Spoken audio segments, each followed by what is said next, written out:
On trouve une autre banque crédible et ponctuelle.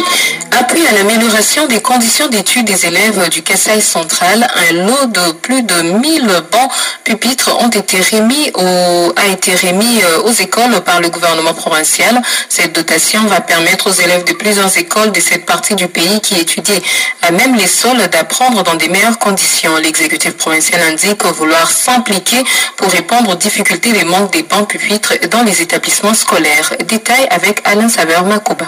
Dans les soucis d'améliorer les conditions d'apprentissage des cours par les élèves au Kasaï central, le gouverneur des provinces John Kabea Shikai a remis 1200 bancs pupitres aux écoles de la province éducationnelle Kasaï central 1. Il s'agit du premier lot des bancs commandés grâce au Fonds provincial de l'éducation initié par les parents d'élèves pour faire face aux difficultés des manques de bancs dans les établissements scolaires, comme l'indique les chefs de l'exécutif provincial. J'ai signé sur proposition du comité provincial de l'éducation un arrêté provincial portant fixation des taux des frais scolaires pour l'exercice 2022-2023 dans lesquels j'ai sollicité les concours des parents ensemble avec le gouvernement provincial pour faire face à la carence criante des bons pupitres dans nos écoles secondaires en vue d'améliorer les conditions d'apprentissage de nos enfants.